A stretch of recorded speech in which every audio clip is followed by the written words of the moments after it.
anachita chisankho chosankha Profesa Arthur Peter Mutharika kukhala mtsogoleri wa dziko lino motsogozedwa ndi chipani cha Democratic Progressive DPP. Mwambiri omwe anaponya nawo voti pa tsikuli anasankha mtsogoleri wa dziko lino Profesa Arthur Peter Mutharika pa udindowu kamba ka mfundo zogwirika zimene ankapereka pa nthawiyo. Mwazina mtsogoleriyu anatsindika pa nkhani yokhudzana ndi chakudya komanso nkhani zokhudzana ndi ulimi pofuna kuonetsetsa kuti nyumba ina iliyonse ikukhala ndi chakudya chokwanira mdziko muno. Atalowa pa udindo wa purezidenti mwezi wa Seputembala, Profesa Arthur Peter Mutharika anatsindika pofuna kubwezeretsa dziko lino pa nkhani zachuma pokhudzana ndi ndalama zakunja, mafuta, chakudya komanso feteleza zomwe anati ndi zofunikira kwambiri pa miyoyo ya anthu a mdziko muno. Pa nkhani yokhudzana ndi chakudya mdziko muno, mtsogoleri wa dziko lino Profesa Arthur Peter Mutharika wakhala akubwereza ndi kutsimikizira Amalawi kuti palibe wina aliyense afe mdziko muno kamba ka njala. Ndipo poonetsetsa kuti wagwira mawu ake, waonetsetsa kuti misika ya mdziko muno mukupezeka chimanga komanso boma likupereka chimanga chothandiza anthu omwe akuvutika ndi njala. My policy remains unchanged. No Malawian should die of hunger. Looking ahead, we intensify agricultural production to exceed domestic demand so that we can export the surplus. We uphold fiscal discipline and prioritize investments in key productive sectors, including mining, energy, roads, and rail infrastructure, to lower the cost of doing business, drive industrialization, and generate employment. Ultimately, our economy must uplift the living standards of all Malawians. Tsopano patha masiku 100, Profesa Arthur Peter Mutharika ali pa udindo wa mtsogoleri. Ndipo potsatira izi, anthu a mboma la Mangochi, chomwe ndi chigawo chakummawa kwa dziko lino, afotokozapo za momwe tsopano miyoyo yawo yasinthira pokhudzana ndi nkhani ya chakudya, feteleza komanso kupezeka kwa mafuta. Mwachitsanzo, anthu ogulitsa chimanga nawonso akuti monga mmene zinalili m'mbuyomo, pakadali pano chimanga chikupezeka pa msika komanso misika ya bungwe la ADMAC, kuphatikizaponso misika yosiyanasiyana komwe anthu akukwanitsa kugula chimanga pa mtengo otsika komanso chikupezeka mochuluka. A James Chibowa ndi mmodzi mwa anthu amene amachita ntchito yogulitsa malonda a chimanga, ndipo iwo amagulitsa malonda awo kumalire a Chiponde. Bwana chibwerere wa president athu Peter Mutharika pano zinthu zili bwino kwambiri. Nthawi imene asana bwere bwana Peter Mutharika tumbati magulisa 80,075. Koma kungobwera bwana Mutharika pano tumbati gulisa 60,000. Komanso chimanga chikupezeka pali ponse sichikusowa kuno ku Mangochi. Ku Mozambique so chimanga chasika. Kunonso ku Malawi chimanga chasika chifukwa ulamuliro wa bwana Peter Mutharika. A Yusuf Wisiki omwe ndi nzika ya dera la Malombe akuti akwanitsa kugula mabagi 3 a chimanga. Iwo ati akukumbukira bwino lomwe momwe chimangachi chimasowera mzaka zisanu zapitazi. Chigoba mbuyo muti magula awo yamwesi 10,000. Koma pakadali pano pa chigoba tikuchigula pa 6,000. China chomwe apezeka ma 5,9. Zimene zikunesa zona kuti is better kusiyana ndi mbuyo mumene tinaliri. Chifukwa ngakhale mbuyo mungakhale ifeyo sitimakwanisa kuti tigule matumba 3 chonchi. Zimavuta. Chifukwa choti chigoba chimadula. Thumba lili magula 100,000 koma panopa ndi 60,000 tanyamula thumba. Nayonso tufumu mpinga njira yomwe ndi imodzi ya mafumu omwe amakhala mboma la Mangochi ikuti nzaka zambuyozi anthu amavutika kuti apeze chakudya kuphatikizaponso chimanga. Koma tsopano mfumuyi ikuti ndi zosangalatsa kuti chimanga chikupezeka pena paliponse chilowereni mtsogoleri wa dziko lino Profesa Arthur Peter Mutharika pa udindo. Mfumuyi ati ichi ndi chizindikiro chakuti chuma cha dziko lino chikubwereranso ndipo ndizooneka ndi maso. Ambiri midzimuja tikamakhala nawo amakhulupirira kuti mfumu ndi amene amakhanza kudya zambiri. Woti akavutika amapita kwa mfumu ukadandaula kuti ndilibe chakudya, chimanga ndinapita kusika nakapeza chimanga chodula ndalephera kugula nabwerera nazo ndalama. Koma panopo tizachepa zimene tapuma mafumu. Nayonso mfumu yayikulu Kawinga ya mboma la Machinga yati ndi mboni pa chakudya chimene boma likupereka makamaka kwa anthu amene analibe chakudya. Choyamba ine mawanga ndithokoze Mulungu potipasanso mtsogolerinso yemwe pakati panagwira ntchito ndipo anthunso chifukwa cha ntchito yake yabwino imene iye anamayigwira abwereranso pa ntchito. Chachiwiri ndimuthokozenso ni president iyo Profesa Peter Mutharika chifukwa choganizira ganizo limeneli kuti Malawi muno anthu akuvutika ndi njala, koma ndiyesese ndithu ngakhale ndangolowa kumene pa mpando ndiwathandiza anthu, ndipo lonjezo limene iye amanena likwaniritsidwe. Lero ife anthu akumachinga tili wokondwa kwa basi. Lero anthu akulandira chimanga choti azikadya, komanso pali dongosolo lakuti miyezi 6 anthu azilandirabe. Ndikhulupirira kuti chimenechi kwa wina aliyense ali wosangalala kwambiri. Boma la Balaka ndi limodzi mwa maboma amene ali ndi anthu amene ankavutika kuti apeze chimanga komanso chakudya chosiyanasiyana. Abibu Yusuf Mdala ndi bwana mkubwa wa boma la Balaka. Zasinda ditu misika yatu yadi maki almost yose ndi chimanga, ndipo palibe amene akubereka kuti kanira kugula chimanga chifukwa kulibe. Angakhale mavenda panopa chimanga mapeseka nacho ali mitengo imene mavenda amagulisa ambuyo kunoko kwambiri amakonda kugulisa pachigoba mafika 6.5 pachigoba, komano padakali panopa ndi yama 5,000 pachigoba ndi kusinta waukulu ndithu kuyambirira kapezekedwe komanso nkhani ya mitengo yasikalitwadi. Ndipo mmawu ake nduna ya zaulimi Rosa Fachimbilizi yatsimikizira anthu mdziko muno kuti boma layika ndondomeko zoyenera zoonetsetsa kuti chakudya chidzipezeka ndipo anthu asamavutike. Monga mukuona panopa ku NFRA tinapita dzulo takapezeka kuti chimanga chicha chikubwera ndipo chikubwera mwa kuchuluka kwambiri.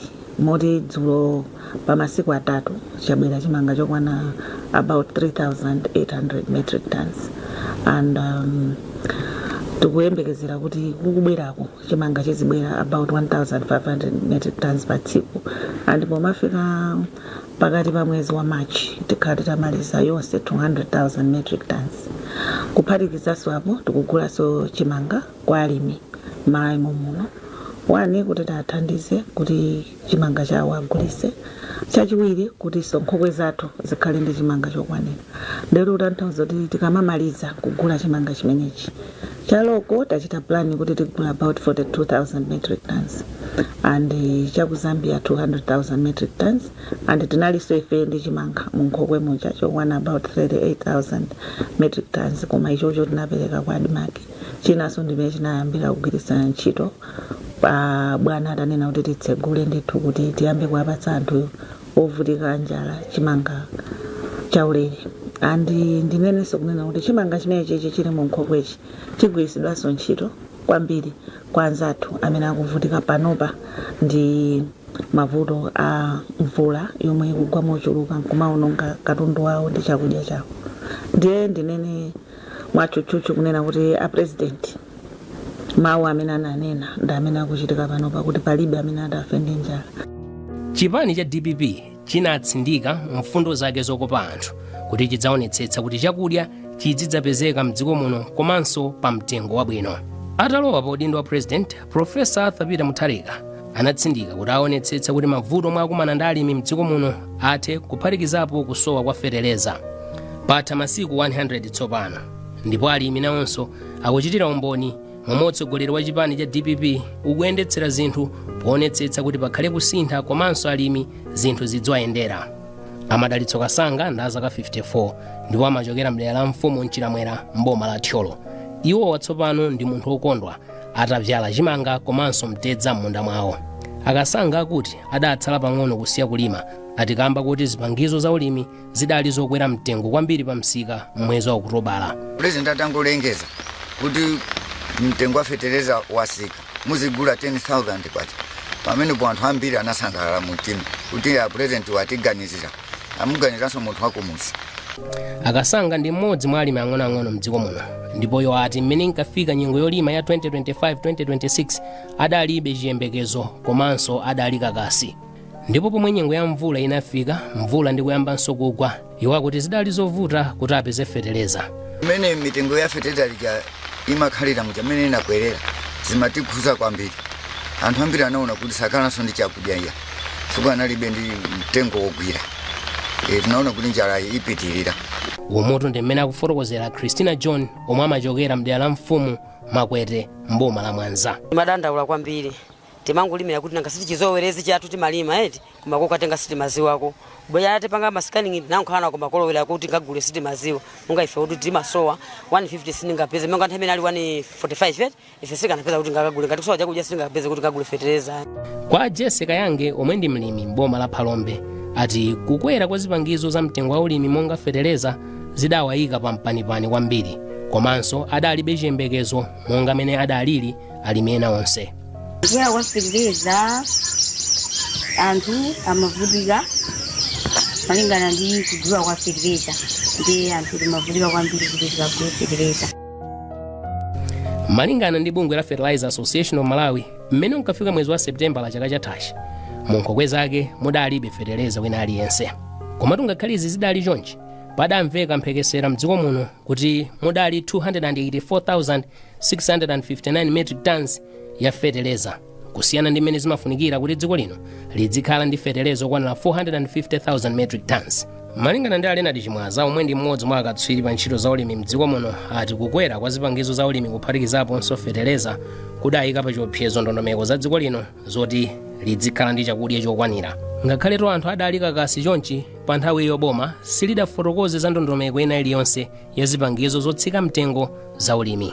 Pamene dziko lino limapita ku chisankho cha pa 16 Septemba la 2025 alimi sankadziwa tsogolo lina lilonse za ndondomeko ya zipangizo za ulimi zotsika mtengo. Izitu zidali choncho kamba kakusowa kwa ndalama zakunja. Atalowa mboma mtsogoleri wa dziko lino Profesa Arthur Peter Mutharika monga mmene ankanenera pa misonkhano yokopa anthu anaonetsetsa kuti alimi mdziko muno alime komanso kuti ndondomekoyi ichitike mwachangu kuti zipangizo zafikire alimi mu nthawi yabwino mvula isanayambe.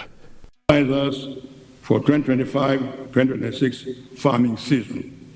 Mr. Speaker, sir, my administration will reintroduce Farm Subsidy Program first this farming season, which will be launched in the second week of November 2025. This program will benefit 1.1 million households, each accessing 2 50 kg bags plus a 5 kg pack of seed of their choice. The beneficiaries will be paying only 10,000 per bag of seed. Mawa Profesa Arthur Peter Mutharika anabala zipatso. Izitu zinachitika pokhazikitsa ndondomeko ya zipangizo zotsika mtengo mboma la Mchinji. Pakukhazikitsidwa kwa ndondomekoyi zinatanthauza kuti ntchitoyi ichitika m'maboma onse mdziko muno. Profesa Arthur Peter Mutharika analamula kuti undunawo uonetsetse kuti wachita kalembera kwa anthu okwanira 1.1 million kuti alandire zipangizo zotsika mtengo. Mtsogoleri wa dziko linoyo anachita izi poti poyamba undunawo unayika chiwerengero cha anthu 500,000 kuti alandire zipangizo za ulimi zotsika mtengo. Titalowa boma pa ulamuliro wa Profesa Arthur Peter Mutharika anaonetsetsa kuti anthu ambiri akhale oti apindule pa ndondomeko ya FISP ya fertilizer zotsika mtengo.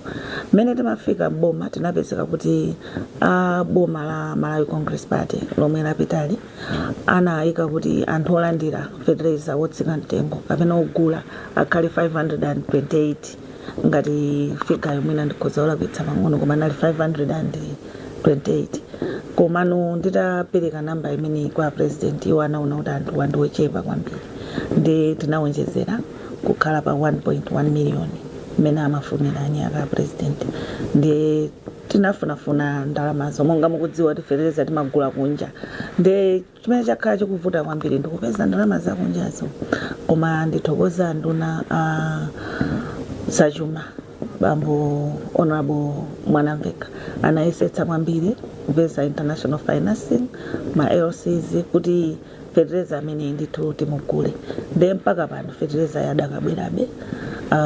Tikukhulupirira kuti pomafika pakati pa mwezi uno wa January tifikira anthu 75%, pano tidakali pa 44%, and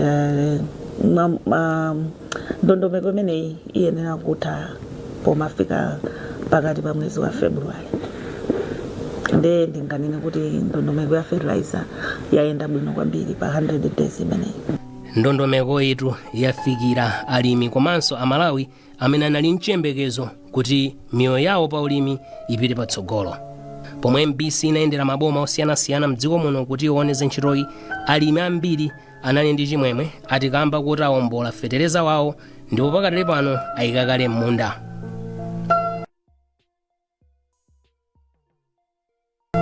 Pamene amalawi anasankha Profesa Thabita Mutharika kukhala mtsogoleri wachisanu ndi chiwiri, dziko la Malawi linkadutsa mavuto akulu azachuma.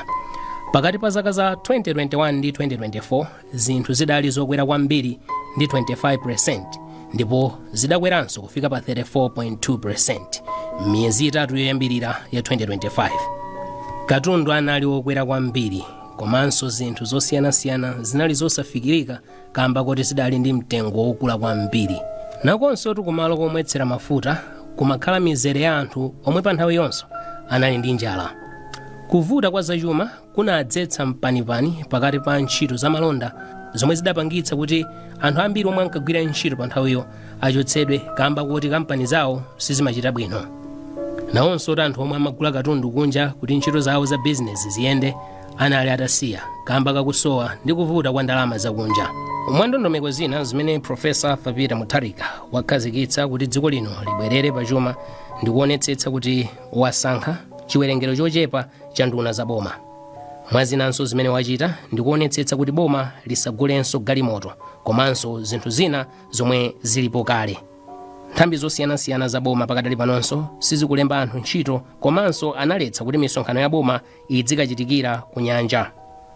Mtsogoleri wa dziko linoyu analamulanso kuti akuluakulu a boma asamangoyenda maulendo akunja mwachisawawa. Malingana ndi nduna ya zachuma a Joseph Mwanamveka, mtsogoleri wa dziko lino anachita izi ati pofuna kuonetsetsa kuti nkhokwe zosungira ndalama zakunja kwa dziko lino sizikutha.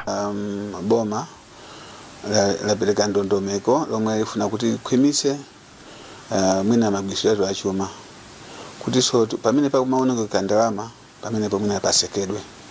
Chifukwa chake mwaona a president athu atilangiza ife kuti tichepeseni ndalama amene zikuonongekera.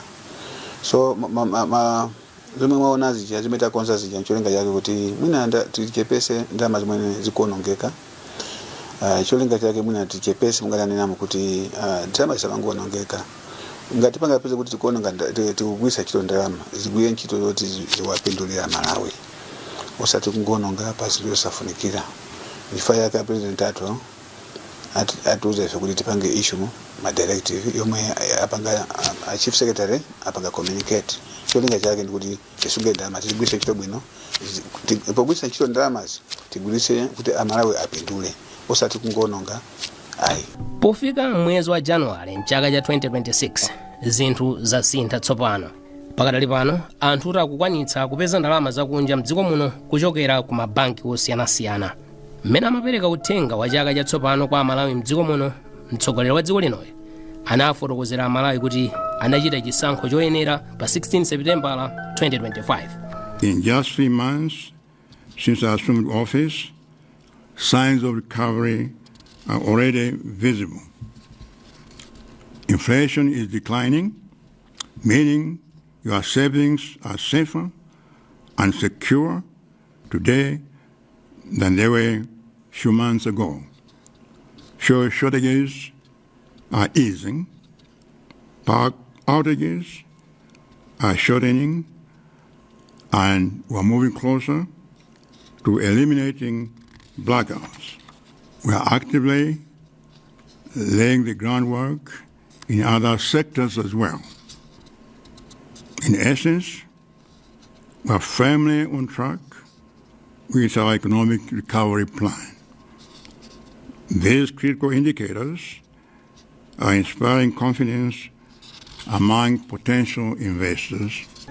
Kamba kakusowa kwa ndalama zakunja, anthu nawonso omwe ankayitanitsa katundu kunja kwa dziko lino kubwera mdziko muno anasiya, zomwe zinapangitsa kuti kampani zomwe zimathandizira kulowetsa katundu mdziko muno zichepetse magwiridwe ake a ntchito.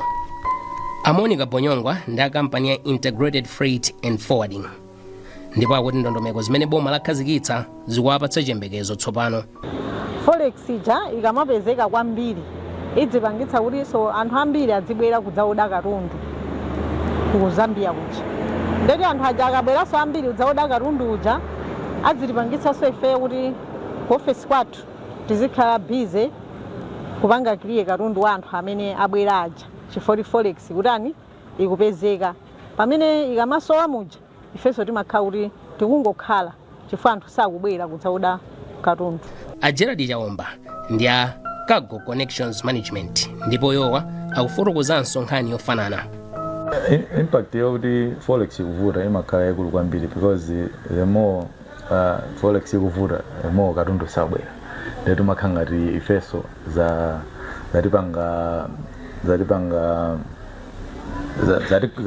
zatipanga impact kwambiri according to business, because ifeso timakhala tudikile unoti kodi maclient athu akakhala sanabwere revenue sitiyipeza. So the more forex ilipo kuti anthu akagula katundu kunja abwera, ndoti ifeso business yathu imakhala ikuyenda, ndoti clearance ya katundu imakhala ikuchitika. Kuchokera ku imfa kufika tsopano kumoyo, pano tikukamba kuti chuma chikubwerera m'malo ake. Kufikiratu apa tikhoza kunena kuti masiku 100 a Profesa Thabita Mutharika abala zipatso zokoma komanso zoyenera, ndipo izi zikupereka chiyembekezo kwa Osayiwala kupanga subscribe ku channel ya AMTV Malawi.